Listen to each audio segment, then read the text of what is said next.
اعوذ بالله من الشیطان الرجیم بسم الله الرحمن الرحیم. ګرانو مسلمانانو پښتنو ورونو وخت روان حساس یو ځل بیا ستاسو په خدمت کې حاضر دی که د نړۍ په هر ګوټ کې ښاد او آباد اوسئ. ګرانو کتونکو څنګه چې تاسو ته معلومه ده په ټوله دنیا کې دا کومه وبا چې راغلی ده د کرونا وایرس په نوم باندې نو دې ډېره غټه تباهي وکړه او انسانیت ته ډېر غټ زیان ورساو او انسانیت ډېر په مشکلاتو کې دی. خاص کر په ایټلی، چاینا او سپین کې ډېره غټه تباهي وکړه او زموږ ملک ته هم دا وبا را رسېدلې ده. ګرانو کتونکو زما تاسو ته درخواست دی که تاسو زما یوټیوب چینل وخت روان حساس نه سبسکرایب کړئ نو دا هم در سره سبسکرایب کړئ او دا ویډیو پوره وګورئ چې زما د دې ویډیو کولو څه مقصد دی چې هغې باندې تاسو پوه شئ او موږ او تاسو ته پیدا ورسي. ګرانو کتونکو زمونږ په وطن کې زمونږ غټه بدمرغي دا ده چې دلته پوهه نشته او تعلیم یافته خلک ډېر کم دی او پوهه خلک ډېر کم دی او هغه پوهه خلک که خبره کوي نو بیا هم په دې وطن کې زمونږ حکمرانانو دومره دروغ ویلي دي چې اوس څوک د چا په رښتیا خبره باندې هم عمل نه کوي. خو ګرانو کتونکو زما تاسو ته دا عرض دی چې اوس هم زمونږ په پاکستان کې دومره ناپوهتیا ده چې ډېر خلک دا خبره کوي احتیاطي تدابیر نه اختیاروي. که هغو ته وایي چې احتیاطي تدابیر اختیار کوي نو هغه په جواب کې دا وایي چې یاره هېڅ وبا مبا کرونا مرونا نشته خو دا پاکستان د امریکې نه پیسې وایي او د دې دپاره یوه پراپیګنډه کړې ده. نو ګرانو کتونکو زما تاسو ته دا درخواست دی چې پاکستان د امریکې نه پیسې نشي ویلی، امریکا د پاکستان نه پیسې وایي. ګرانو کتونکو ډالر په دې 2 ورځو کې 6 روپۍ ګران شو نو د دې مطلب دا دی چې امریکې د پاکستان نه پیسې ووالې، پاکستان ته ونه والې. نو دا پراپیګنډه غلطه ده چې پاکستان د امریکې نه پیسې وایي او د هغې دپاره دا پراپیګنډه کوي چې دا وبا ده یا دا کرونا بیماري ده. دا کرونا وایرس بیماري چې ده نو دا په حقیقت کې یو بیماري ده او دې ټولې دنیا ته ډېر غټ زیان ورساو. د چین اقتصاد یې تباه کړ، د چین هغه د معمول ژوند یې تباه کړ، د هغې نه پس بیا په ایټلي کې ډېره غټه تباهي وکړه. او ګرانو کتونکو د ایټلي نه دا قسمه خبرونه را روان دي چې هلته خلک د خپلو مینوالو لاشونه دغه شان پرېږدي او د هغې نه تښتي او هغه لاشونه دغه شان پراته دي.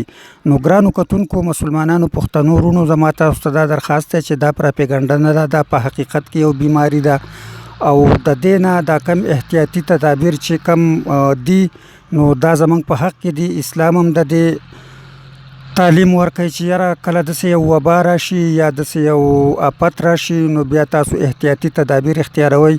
او ګرانو کتونکو نورې خبرې خو لا نورې دي خو زما په دې ځای کې ډېر غټ یره وشي چې د دې وبا نه مخکې د دې نه به مخکې زه ستاسو سره دا خبره شریکه کړمه. زه خو پخپله نه یم تللی اروپایي هیوادونو ته او امریکایي هیوادونو ته خو د خلکو نه مې دا اورېدلي دي چې هلته کله سیلاب راشي، زلزله راشي، آفت راشي نو په دغه مغربي ملکونو کې دوکانداران د 10 روپو شی په 15 روپۍ خرڅوي. هغو خپله ګټه هم پرېږدي او د خپل جیب نه هم پکې تاوان وکړي خو هغو عوامو له ریلیف ورکړي. زمونږ غټه بدمرغي دا ده چې موږ هغه کافر دي او موږ مسلمانان یو خو چې کله زموږ په وطن کې دغه شان آفت راشي نو دوکانداران د شیانو ریټونه وخیجوي، خوراکي شیان ګران کي، ترانسپورټران کرایې ګرانې کي. د دې بحران نه مخکې چې په سخاکوټ بازار کې کومه د وړو تروړه 4 دړیزه په 800 روپۍ میلاوېده نو هغه نن 1100 روپو ته رسېدلې ده. داسې نور غوړي چې نور کم خوراکي توکي چې دي نو هغې نرخونه اسمان ته ورسېده. بیا رونو په بازارونو کې هېڅ پرسان حال نشته، مسافر را رواني د کراچۍ نه د پنډۍ نه او هر څه ځان د خلک ترې تښتي او پولیس یې وهي او ټکه یې هغو ته ځان له ستونزې دي. نو ګرانو کتونکو په دې وخت کې موږ له د کرونا نه یریده نه دي پکار، موږ له د کرونا خلاف جنګ کول پکار دی، موږ له د یو بل لاس ورکول پکار دي. که چارې دغه شان دا حالات یو دا ځانځاني نو ډېر غریبانان خلک چې هغه دیاړي مار دي یا هغو نور د غربت څه مخکې دي هغو به د لوږې نه مړه شي. نو ګرانو کتونکو په دې وخت کې زما تاسو ته دا درخواست دی او خاص کر ډبل AC ملکنډ ته او AC درګۍ ته چې تاسو سخاکوټ بازار ته راشئ، تاسو د درګۍ بازار ته راشئ، تاسو د مضافاتو په دې دوکانونو باندې وګرځئ چې ولې د دې بحران نه مخکې د ورو تروړه چې وه نو هغه په 800 ده، نن په 1100 ده. ښه بیا دغه شان د ډیټال او دا کم سنیټایزر ورته وایي که څه شی ورته وایي، دغه کم شی چې دی نو دا په بازار کې بالکل ناپید شوی دی او دا نه میلاویږي. نو زه به ګرانو کتونکو د اردو دا شعر ووایم چې عدل و انصاف فقط حشر پہ موقوف نہیں، عدل و انصاف فقط حشر پہ موقوف نہیں، زندگی خود بھی گناہوں کی سزا دیتی ہے. نو ګرانو کتونکو که زمونږ د مسلمانانو دا حالي چې په داسې بحران کې مونږ د 800 روپو تروړه په 1100 خرڅو، نو بیا د کرونا وایرس ته هم ضرورت نشته. غټ آفت خو دا دی او د الله پاک سره د دې نه نور هم خطرناک قهرونه دي، هغه به په موږ نازل کړي.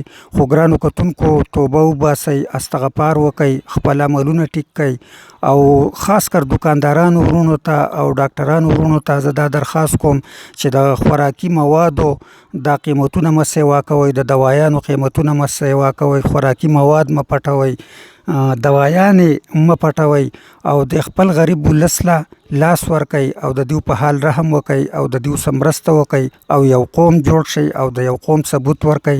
څنګه چې ترکیه یو قوم دی، دغه شان تاسو د یو قوم ثبوت ورکئ. څنګه چې چینیان دي، دغه شان د دنیا په مخ باندې نور هم ډېر ملکونه دي چې هغو د قوم ثبوت ورکئ. او موږ مسلمانان چې یو نو موږ قوم نه یو، موږ یو بیړ یو، یو هجوم یو.